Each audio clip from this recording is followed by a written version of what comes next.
All right, guys, we are back. Fitness Profit Multiplier, Anthony and Jimmy. Today, the right way to raise your personal training prices. So many people talk about this. I think the fitness industry, point blank, this is how people come up with their prices. CrossFit down the block charges 180. Orange Theory charges 150. I'm going to charge 140.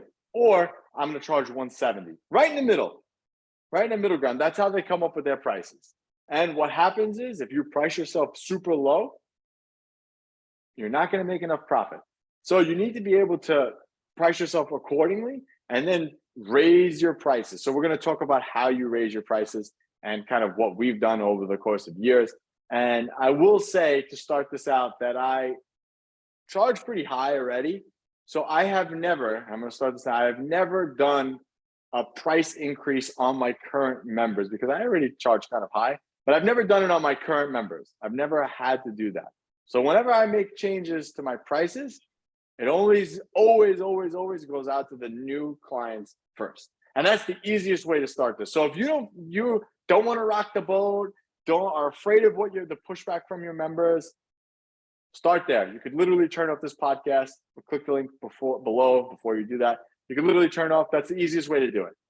Go into your document where you have all your price sheets and raise your prices for new members. They will never know. Bottom line, very, very simple. Jimmy, have you ever had to do a bottom line increase on all your members? I did in the very beginning.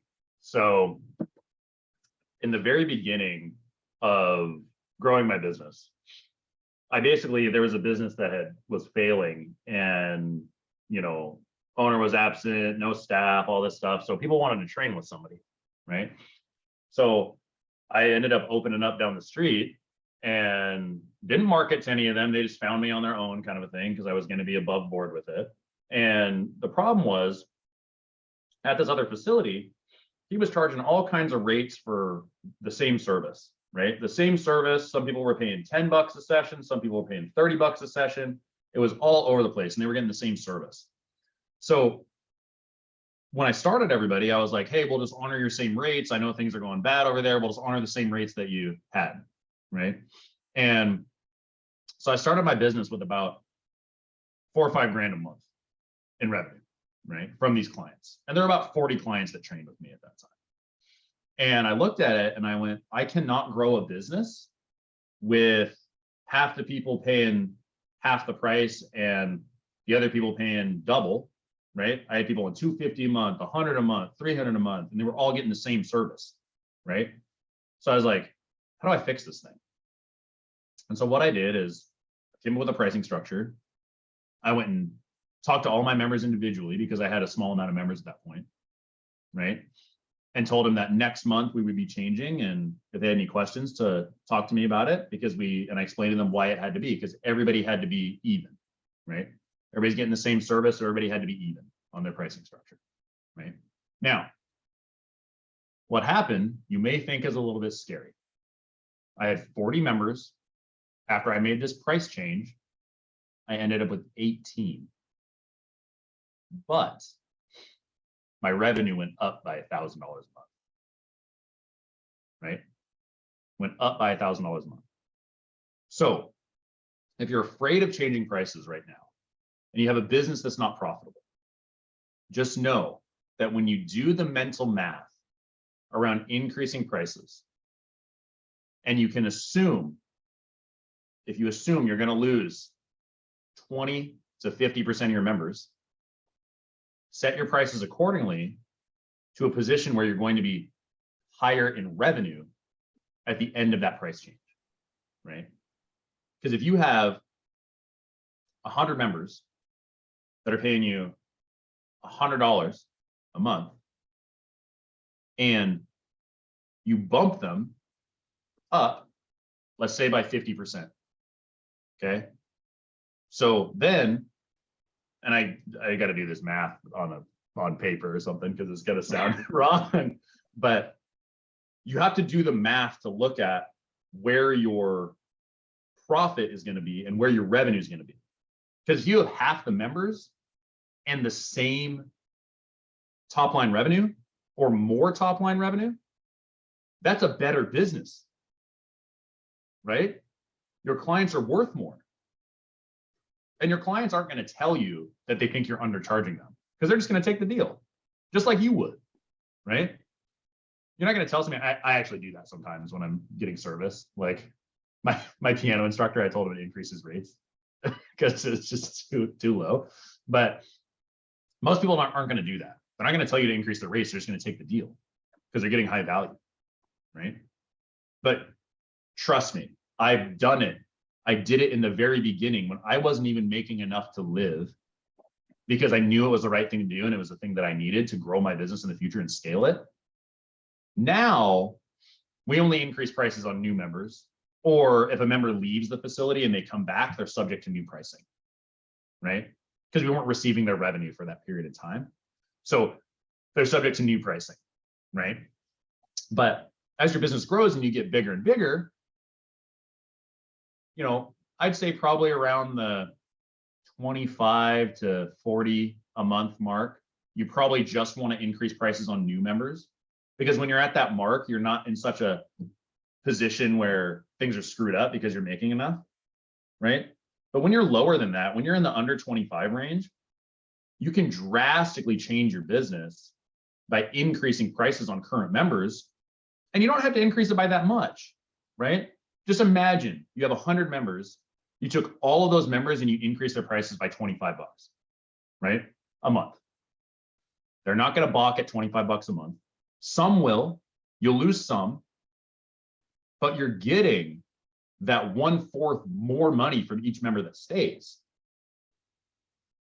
When you crunch the math and you look at the percentages of people that are going to leave, even if you assume the worst case scenario and 50% leave, 9 times out of 10, you're going to make more money than keeping your prices the same, right? Yeah, now, and I think. Yeah, oh, go ahead. I was You just want me going to to say, go? now we have to talk about how you do that and how you actually ask them. But go ahead. Before we talk about the how, that's good. We'll hold on to that for a second. There has to be a minimum pricing structure for small group personal training. If you're charging, a small group is anywhere between 4 and 6 people. That's kind of like the range for small groups. So if we define that, so if you're a small group facility, there has to be a minimum amount for that. Same thing with large group. There has to be a minimum amount depending on what you're doing for that. But I think for a small group, I'm going to just kind of say a standard blanket number. For a small group in that 4 to 6 range, the minimum that you should be charging is $300 a month. And you can work out however you want that to be, 2 times a week, 3 times a week. That should be the price. $300 a month is should be that standard minimum that you should be charging. Anything less than that is something that needs to be worked on. If someone's paying $280, I mean, whatever, they're kind of in that range. But if you have a member paying $150 and they're coming twice a week, and you have somebody else paying $300 and they're coming twice a week, that needs to change. So you shouldn't have members that are drastically low. Those people have to be bumped up because, again, like Jimmy says, it kind of throws off your numbers, it throws everything off, and that person's actually getting, unless they've been with you for 20 years, then you might not want to touch them because they've been a good member, especially if they've been loyal all this time. Again, it's your business, you can make your rules, but if someone's paying that low, then you definitely need to raise them up. You definitely need to have those conversations with those people who are paying that, because it's just, 1, it's not fair to the other members, and 2, it'll help you so much. Because even if you lost half those members that were paying that, but the other half that stayed started paying the new rates of $300, you've essentially increased your profit by X amount by doing that. So I think that you have to set that minimum standard. But again, like I said, if you're doing small group and you're charging $150, that's bad, very, very bad, very bad. So you need to change that immediately. So that's the minimum. The next thing that I also want to say too is you need to have a pricing structure. Jimmy said it before, and it got me thinking because of that other gym owner. And a lot of people do this. You can't be making up your prices as you're talking to people. You can't. You can't just say, "Oh yeah, you want to come twice a week? It's just whatever, it's $400." You have to have a pricing structure, because the pricing structure will, again, you'll gear people toward which package you want, and we always go with a good, better, best type of an option. That's what we kind of do.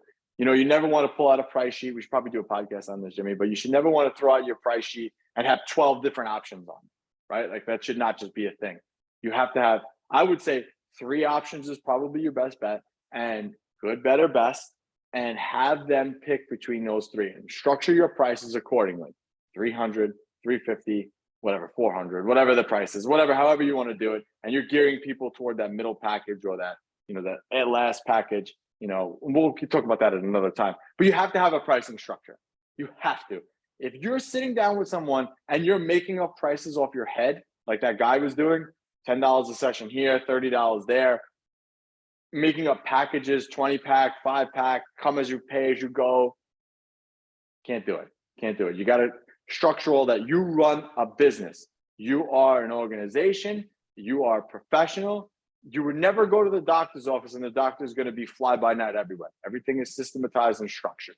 You need to have all that in place. So if you're listening to this and none of that is in place and you're charging less than 300, well, your homework is to pull up a document right now. You can do it on Google and Word or whatever you're going to use.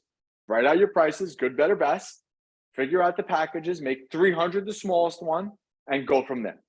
And that's it. You will do that with all new members going forward this way. It's the same in structure. And like I said, if that minimum is now 300 and you have people paying you 100, then you need to have a conversation with those people who are paying 100 or 150 and push them up, especially if you're doing small group. So I just wanted to say that and throw that 2 cents in there. But how do we actually do it, Jimmy? How do we do this? So you're going to be increasing prices on current members, right? Because in some cases, that's the appropriate thing to do, especially if you're in that lower revenue range. And to one point, what Anthony was talking about, don't do by session packages like 12-pack, 10-pack, pay as you go, drop in, all that stuff. You'll see yoga studios, you'll see boot camps, you'll see other businesses do packs of sessions, pay as you go kind of stuff. Just because you have a couple of clients that do that and they're giving you money on that structure, and you're in like a lower tier where you're like, oh, well, I'm doing like 10 or 20K and we're really successful with that. And you tell us, oh, we're really successful with punch cards. You have a couple of members on your punch card, then it's screwing up your business model. So don't do the punch card, don't do the pay as you go. Get rid of all of that stuff. If you're not doing 60 to 80 a month, and if you're not doing that and you're doing punch cards and stuff, just get rid of it. It's going to complicate your business like crazy. So, but how do we have these conversations with our members in regards to increasing their rates, right? How do we craft that message and make it so that it goes over well? Well, depending on how big your business is, you can do it in a couple of different ways. So if you have a small member base, right, 50 or so, right, you can have, and you have to take the time and effort to do this work, you have personal conversations with each one of your members, right? You talk to them on the phone, you talk to them in a meeting, you tell them why. You tell them it's to pay your staff better, it's to have more equipment for the gym, it's to make the business better, it's all these things, right? And if they've been with you long enough and they understand, they're not going to balk at it at all. And what you can do is you can do small jumps, right? So you can have this conversation a couple times. So if people that are $100, you bump them up 20. The next year you bump them up 20, right? So you're not bumping people a ton right out of the gate. So taking somebody from 100 to 300 is not going to work. But taking somebody that's at 100 and building a large group program around them and telling them if they want more additional service and strength and all this kind of stuff, strength training as opposed to cardio conditioning, you can give them for the first month for their same rate, access to small group and large group, and tell them, hey, if you want the small group stuff, jump in on the small group stuff. There has to be a delineation between the two. That's one of the other problems that we saw with some gyms that I worked in the past. There was no difference between large group and small group. It's the same workouts. Your large group needs to be conditioning based. Not a lot of strength movements, more conditioning, plyometrics, abdominal work, Like it has to be watered down, where your small group has to be strength training based, more intent coaching, more customization, right? There has to be a difference between the two. So if you're in a large group model and you want to go to a small group model to increase your revenue, build the small group model, give your current members that small group model for free for the first month, and then tell them if they want the small group model and the large group model included, they have to jump up to the new pricing structure for that small group, because that's what that small group costs, right? That's one way to do it in your business, kind of tactfully, right? But how do we have these conversations?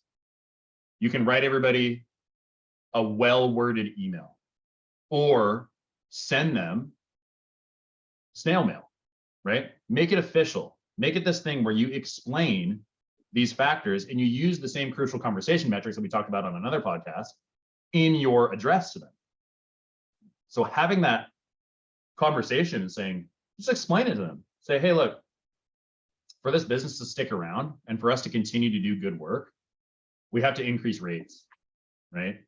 Now, you've been a member for this long. I really appreciate you being here, but we're noticing that we're not gonna make it if we don't increase our rates and actually come up to the level of service that we're providing. So, well, I want to jump in, Jimmy, really fast too. Yeah. I think that one of the things you should also add in there is, remember, people are very, very selfish, and not that they're doing it on purpose to you. It's like, what's in it for me? That's kind of the thing you have to remember that. So what's in it for them? So you're raising their price and you're going to give them the same service. Like what? Why? They're going to think that this is stupid. There has to be a why. Hey, I want to make X improvements to the gym. In order for that to happen, everybody's membership is going to go up $10. Or if you're doing something like Jimmy said, I want to provide you with a better service, Mrs. Jones. I want to provide you with the ability to get to your goals faster in a safer environment or whatever. You have to frame it to them that it's going to benefit them, because if they don't see that it's framed to benefit them, it's just going to be like, oh, this guy's just being greedy. He just wants to collect more money. I'm not paying more for the same thing. But if you structure it in a way to say, hey, Mrs. Jones, you're going to get better results now because we're going to be able to focus on you more intently and blah, blah, blah, blah, blah, then she's going to justify it and say, okay, well, I'm going to get X more. Or if you're going to make X improvement to the gym, like, hey, we're going to, I don't know, whatever, get more equipment for the gym and do this, or different equipment and this and that. There's a why, right? And this equipment's going to help better you, Mrs. Jones, or this is going to allow us to hire another trainer to get you better results, or hire a nutrition coach, or whatever the quote unquote excuse is going to be. But there has to be a why. There has to be a why. So don't forget to include that in there. 100%. And it's just about having that frank conversation, right? What's in it for them? Why are you doing it? And just talking to them, right? Don't be afraid to talk to these people about what you're doing with your business and how you're moving it forward, because these members that have had really good results with you and really love your facility will understand. And the members that stayed with me after I changed my prices on them were the best members, right? They've been with me for a very, very long time. I don't have all those original 18 anymore, but we have 6 of them still. And I started my gym 7.5 years ago. Yeah. So these members understand and they get it, right? So you just have to have that structure to your pricing. Don't sell random stuff. If you're a large group setting and you want to add small group, you can add it for your current members for free for the first month, and then ascend them upward and water down the other service, right? That totally works, because we did that too. We watered down the other service, brought them up, the whole 9. Okay. And you just have to make sure that you have those conversations with your members. You address them in such a way. What's in it for them? Why are you doing it? Make them understand, explain it, and then move forward. And know you're going to lose a certain percent of your members when you do it, but 9 times out of 10, your revenue is going to go up because of it. I agree, guys. And I think we that up. So remember, I think the standard should be, if you're doing small group personal training, that standard should be a 300 minimum. As I'm saying this right now in 2022, that should be the minimum, right? You shouldn't be charging anything less than that. Anything less than that, everybody's got to come way up, right? You got to bring that. You shouldn't be charging $150 for that. Just, it's not the right way to do it. So 300, you want to be a premium product, because again, premium always wins. So you want to be the premium. You almost want to be the most expensive person in the area. You don't want to be the fight to the bottom leads nowhere unless you're the cheapest. And it's a little different than your Planet Fitness. And you need a lot of money to be Planet Fitness. So keep that in mind. Raise your prices if they're not. And it's always good to get a little bit of a bonus because remember, every raise and increment in price that you go up, your fixed cost is always going to be the same, right? Your rent is the same, your employees are the same, the employee payroll is the same, give or take. But all those costs are the same. Anything above that is just profit. So by you raising your prices, you're taking more money and you're putting it right in your pocket. So keep that in mind. And if you want help with any of this stuff, just click that link below and book your free call with us. We'll hop on the phone, help you break down your business. And until then, it's Anthony and Jimmy. We'll catch you guys on the next one.